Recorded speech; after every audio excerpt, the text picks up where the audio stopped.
Gosh, I just yawned. Like, so crazy. Are you sleepy today?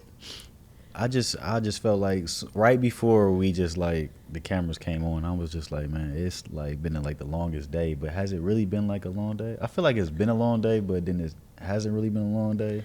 I don't think it's been a long day, but Um, I think that it's the weather. The weather's changing. It's getting darker the earlier. gloom and doom season. We live in Cleveland, We live in so Cleveland, the city this that we is what we love. get. The city that we love. We love Cleveland Yeah, we was just talking about. until Oh, this season comes. we've been saying it for. I've been saying it for. Well, I can't say 35 years because I've been saying it, but I've been saying it for a long time. Every winter, this is my last winter, and Every winter. somehow Why do we say that every winter? we still here. I We are think it's like still at the here. beginning, but then it's just like once it kind of like once like we're in it, it's just like okay, like we're used to it. Yes, because Cleveland springs and Cleveland summers are nice. And Yeah, Cleveland in general, it's a great city. It's just the yeah. snow. No, I absolutely love you, Cleveland. So I don't want you to think that I'm saying like I'm a ride or die.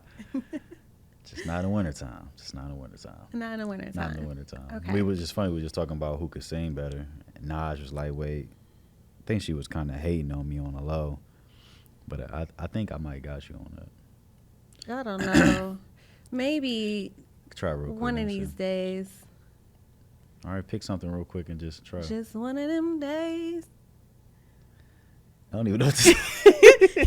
You don't know what song that is? No, I know what song that is. Oh, I was okay. about to come up with another song, but I was about to sing Avant Separated. I'm just like, hey, dude. Anyways, speaking of the weather, Yeah. I think that something that has been on my mind this last week or so is a conversation that came up on our live last week. Yeah. So with the weather changing, Twan and I did a live last week, and one of the questions that came up was, how does a single Mm-hmm.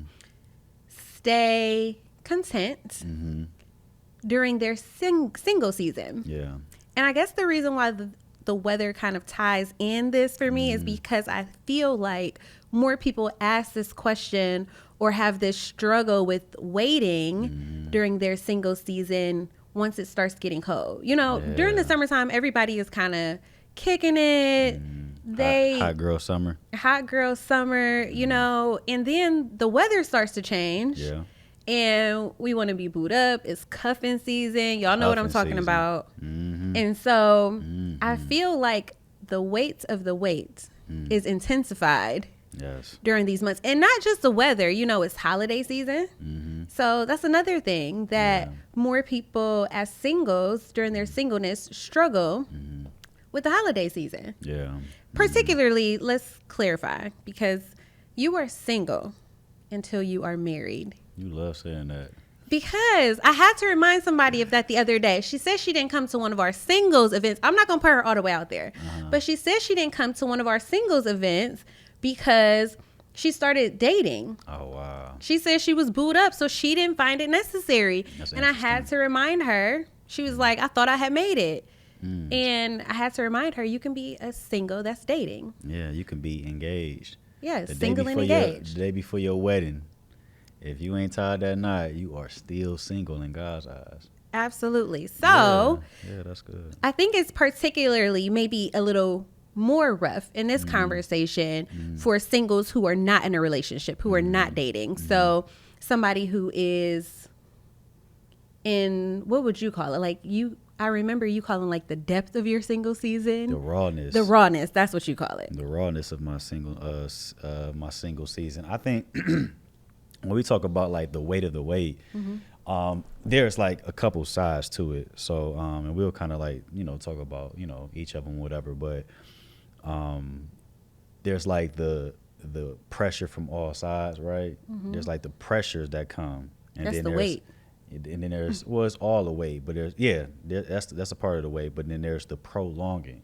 So it's the pressures and the prolonging. So there's singles that are feeling pressured, to be married, and that's affecting their waiting season. And then there's singles who have no control over like the prolonging factors that's causing their singleness, their season of being single, you know, as far as waiting to be, you know, a struggle as well. But I remember when I was single, and I could just think about just the different struggles that I had from my family, from friends, from the workplace, and most of all, the church. So you talking single right now? Single.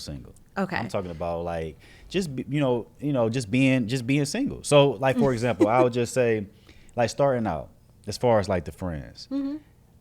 Out of all my friends, I was the last to get married. Out of all my close friends, in that particular season of my life, because obviously, you know what I'm saying, you kind of like, you know, think, you know, people can change. You might not be as close to people as you once was or whatnot. But in that season, the people that I was close to, the guys that I was closest to, they all got married within a 2-year span. Oh wow. So I go from being with my guys, we hanging out, kicking it, to now I'm the third wheel, the fifth wheel, the seventh wheel. I'm in pictures and everybody coupled up, and I'm the only person by myself. That's pressure in itself. You know, that just by itself, that's pressure. Then you get the questions, you know, people asking, you know, what's taking you so long? You know, when you gonna find somebody, or you know, do you want to be married? Just all these different questions. These questions that are really not even so much that they're bad, but it's just like you hear them so often, it just becomes a frustration, right? Yeah. And it kind of singles you out in every situation. No pun intended. You see, off the cuff, wasn't even trying. Off the cuff, wasn't even trying. But yeah, like those struggles, and then like the family, you know, like you said, which is like why this conversation is so timely, because we're getting ready to not only go into a cold season here in Cleveland. If you on the West Coast or you down south, man, I'm gonna be honest, we do not care. Yeah, this don't really apply to you as far as the weather goes, but the holiday it still applies, because you know, not only is it cold and it's cuffing season, you want to be booed up. People ain't as active and moving around as they was when it was warm. You gotta go over to your auntie house for Thanksgiving, or you gotta go to grandma's for Christmas. Everybody gonna be there, and you come, everybody coupled up, or everybody, you know, they live their life, and you come again single.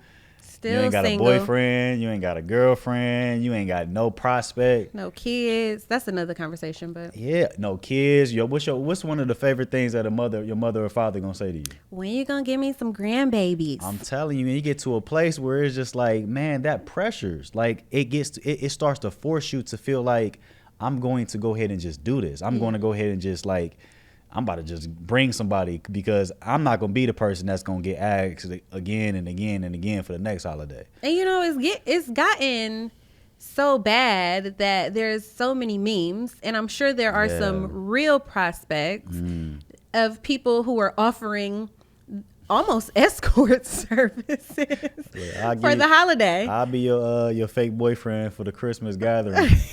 I'll be your girlfriend for Thanksgiving. I'll even make a pie. You want to get matching outfits? What you trying to do? Yeah, no, but for real, like, just to avoid the questions. But even think about that. Even like a meme, like of that being made, there is some truth to that. Like that's what I mean. You know, there might not be people. I mean, there may be some people that's really doing this, but it's really a joke. But it's just like there's seriousness behind that. Because there's so much pressure. And I guess that's what I was clarifying, that when we say the weight of the wait is the weight of your waiting season. Yeah, and let's like also like to make it a little more clear. So when we're talking about waiting, we're talking about a Christian man or woman who is waiting on their spouse because they're waiting, you know, to do things God's way. Yes. You know, so they're waiting to have sex before marriage. They're not trying to go out of turn. So when we're talking about wait, we're talking about that type of wait, because there are some people out here that's just single and living, and they just doing whatever it is they want to do. That ain't really. I mean, I'm not saying that it can't be a struggle, but if you out here kind of like you messing around with this guy, you sleeping with this chick, you doing this, you doing that, you just out here living your life, you're not really like in the thick of it. Like you're not really like experiencing the struggles that come with actually trying to wait the way that God intends. Absolutely. But then also, like I said, the workplace, like being at work. I remember, I'll never forget this. Someone in leadership told me that there's a different outlook on singles versus married people. They look at single people as people who have all the time in the world, They're expected to work on the weekends. They're expected to work longer hours because they don't have the responsibility of a spouse or a family. And those that are married are more likely to get leadership positions because if they're married, then that assumes that they're responsible. Wow. I mean, okay. So I'm going to add just a little bit there. Talk about because, it. you know, I think that can come off extremely offensive, this assumption. But then being married, I do think that there are certain skills that are enhanced as a married woman. Do you know what I mean? So while I wouldn't go that far to say if you are single, you have no responsibilities, I would not say that. But I do think that there is some significance in certain traits or attributes that become a little bit more fine-tuned as for me, at least. But then I'm also thinking about my marriage and not in general. So everybody isn't practicing these healthy forms of communication. Maybe a single, for me, during our marriage is where I really got to fine tune communication skills that might be beneficial in leadership. You know what I mean? Like, so I guess I can see both sides. No, I would agree that I do think that there is a certain level of responsibility, not even a certain level. There is a higher level of responsibility that comes with marriage. That's just the reality of it. You are responsible for another human being, another adult. Yeah. Like you're responsible for me, I'm responsible for you. That's a hefty, call. So I do agree with that, but at the same time, I think that it's not so much about the responsibilities that come with marriage. It's more so as if a single isn't responsible. Yeah. Because that single could be a better leader than that spouse. Absolutely. And if other marriages aren't practicing certain things, then maybe they don't have this understanding in their marriage that everything that I do affects you and everything. So some marriages, I mean, that is true for our marriage because of the way that we view marriage and kingdom marriage. But for some people, that single person could absolutely be more responsible. So I think it can be very circumstantial. And then and then that by itself, because that was something that I experienced. So then that's another weight of the weight where it's just like now you got that, that you're dealing with. So you already got your friends who are all married or people around you are married. Then you got family that are, that are pressuring to get married. And then you have the workplace, and it's like you're dealing with that, but then also with the church. And then sometimes, and it's not necessarily a bad thing with the church. It's not that the church is like... Talk about it. Okay, so it's not as if the church is saying that singleness is wrong. I just think that because we have such a high regard for marriage. Yes. Is that we're just pushing that narrative.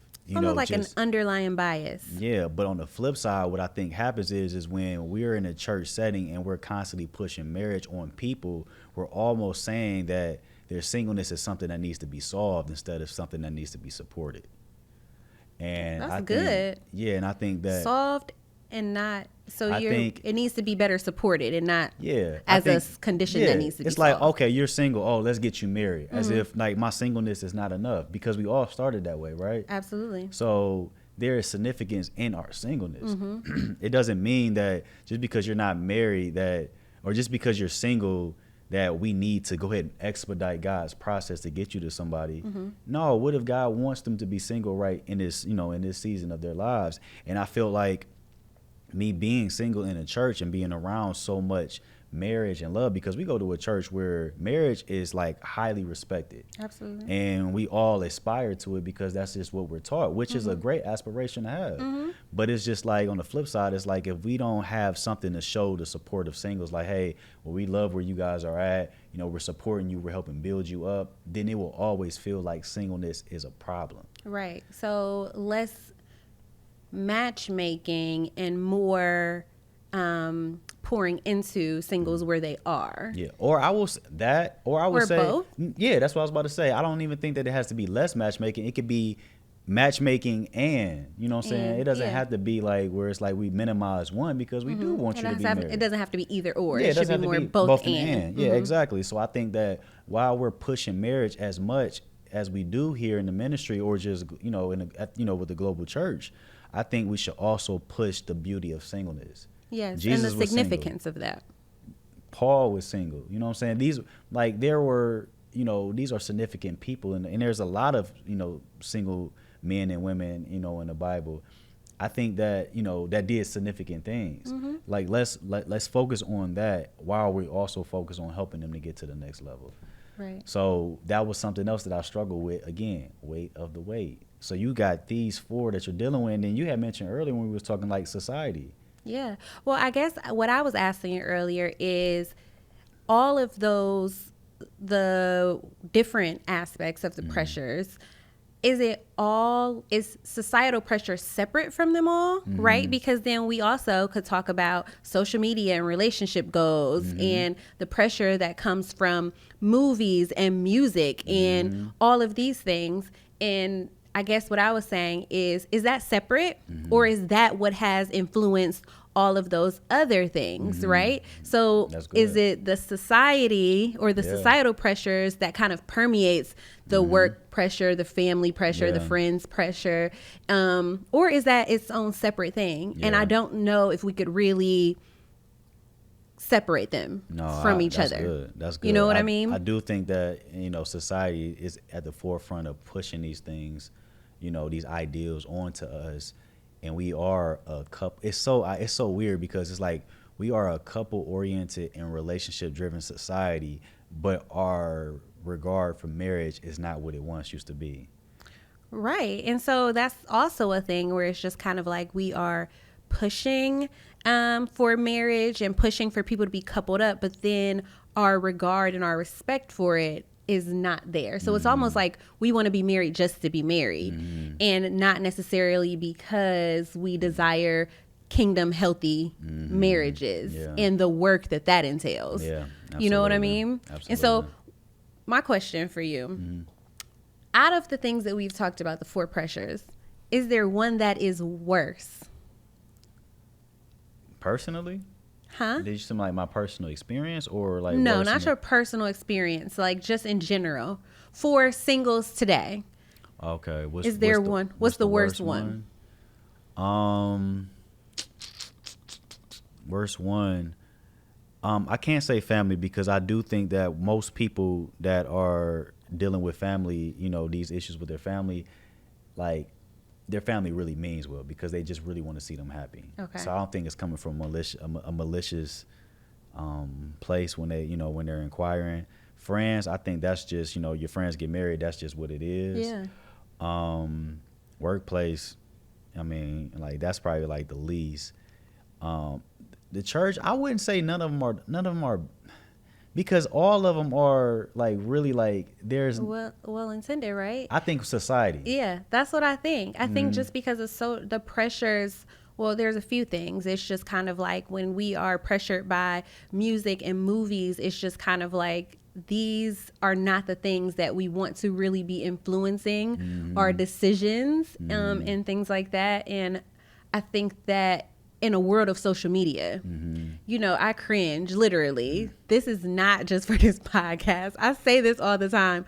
I cringe when I see relationship goals. Yeah. And I think because it gives such a false narrative about what someone's life truly is. Yeah. Do you know what I mean? So I think that not necessarily. Okay, so let me not say a false narrative. Maybe like a skewed, snippet. Yeah, or you don't know. You don't know. Yeah. Right? And so you only going relationship goals based off of what you see, that they post on their page. Yes. Yeah. And it can be like a 15-second video or a picture. And so while that marriage may be great and happy and healthy and kingdom, all of those things, I think that it is without knowing more. I think that even when people say it to us, it's just kind of like you really don't know.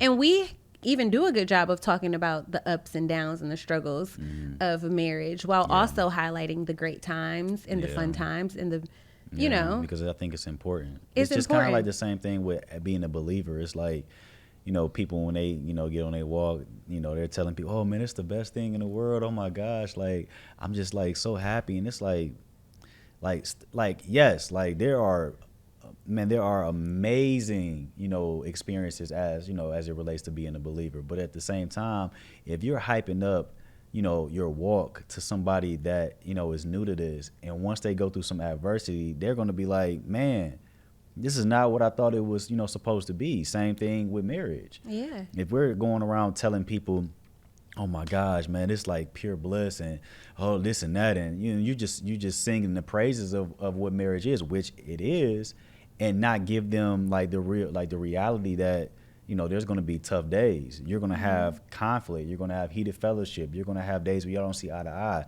you know, bumps in the road, whatever the case may be. If you don't say those things to people, then they'll sure enough, they're going to feel the same way. Like, what? I ain't signed up for this. Absolutely. So I love that we do that. Yeah. But I did want to say this. So, you know, we talked about like the pressures, right? And then there's like the prolonging factors of why people are getting married. So there's so many different like reasons. So there are people that want to be married, but they're struggling with waiting because of different reasons, whatever. But then there's on the flip side, there are singles who are like, some things are out of my control. Out of my control. Like, let's talk about that. Like, what are some things that are out of the control? That are prolonging singleness. That are prolonging, you know, or making the weight, you know, the weight of the wait what it is. What it is. So, last Sunday, our pastor, Dr. R.A. Vernon, mentioned that there are just some women who are never going to receive a proposal. Yeah, you talked about black women. Yeah, black women specifically. There's a 1 in 4 or 1 in 5. I can't remember exactly, but the statistic, it was just alarming that 1 in 4 or 1 in 5. I'm gonna double check that statistic. We'll clarify it, but will receive a proposal. That's a lot of women who are not going to receive that proposal. And some of the things that are affecting that include the mass incarceration of men, and then the idea that some men are more interested in each other than other men. Yeah. And you, in your book, Single to Single, also bring up some other factors. Yeah. So, I mean, yeah, like you said, mass incarceration, that's not something that we necessarily think about. But, you know, if black and brown bodies, particularly men, women too, but particularly men, if they're being put in prisons at a disproportionate rate, then they're being taken away from family, or taken away from the opportunity to start a family, to get married, right? So that affects the weight of the wait for women. But then on the flip side, you have another one that I feel like is very underrated, is the clashing of the genders. Yeah. So there's I like to call it like masculine supremacy, and then there's the feministic movements. So you got women on one side saying, you know, they want to be independent, they don't need a man, or we don't need men. And then you got on the other side, you got men that's just like, you know, I don't care about women, treat them however, you know, they need to like submit to us or we run them. And there's so many different other perspectives, but these two genders, man and woman are clashing. Yeah. So it's like, if I have a disrespectful perspective of you, I don't even know why I even chose those two words. If I have a unfavoring view of you and you have an unfavoring view of me, then how are we gonna get married? Yeah. And even on top of that, along with what I said on one of our lives last week, was the idea that more women are pursuing their career first before wanting to settle down and even be married. And even Pastor referenced that, as on the men's side, some men just don't want to be married, whereas some women still want to be married, just after they have established themselves or climbed some type of, whether it be a corporate ladder or entrepreneurship. Yeah, and that was really like a thing for men for a long time, because women wasn't, it wasn't a necessity as much as it is now for a woman to make her own money. Yeah. Than how it was in previous years or previous decades. And men were naturally wired to provide. So a lot of men will literally, and I'm talking about men who want to be married. I'm not talking about men who want to run the streets. I'm talking about men who really want to do marriage the way that God intended. These men are, prolonging because they want to get their money right. And I've always talk about it, some of the reasons on why men don't want to be married, and that's always at the top. Yeah. Because they don't even know what the number is. They just want to have money. And then now you have more women who are rising up the ranks, who are climbing the corporate ladder, who are seeing the necessity of being independent for themselves. Now they're like, okay, I'm gonna get married, but not right now. I'm gonna be I'm a mother one day. I'm gonna get married and be a mother one day, but right now I'm trying to get that bag. Then the men on the other side have already had that mindset. So now that's another reason why there's a prolonging effect as far as, people hooking up. If you even think about it, like in the 1950s and 60s, people were getting married in their early 20s, like 21, 22. Yeah. Now they're not getting married to their late 20s, sometimes early 30s, like on average. It has something to do with, with people, in their financial pursuits. But then also, like, you got casual romances, people who just want to just kind of like just do their own thing. You got faithless views, people who don't even really care about marriage. They don't have no faith in. They seen their parents get divorced. They have no good examples of marriage. Yeah, that's a big one too. And then you got like people who are just shacking up. We have to talk about that a little bit more. Yeah. Because I want to know what the difference is between casual romance and just shacking up. Yeah. I can see the difference. There's a difference because there's a lot of people who are literally doing life together, but they're not married. There's a lot of, I hate to say this, but there is a lot of mothers and fathers in the households, but there's not a lot of husbands and wives. That's good. Yeah. So with everything that we've already talked about, I feel like we're going to have a part 2 to this conversation because while we talked about the pressures of the weight, the actual weight of the weight, and then what can cause this weight, I feel like it's important to share what you can do during the weight. Yeah. And you know what I mean? You just made me think about something too. So yeah, I definitely think that we should do a part 2 to this.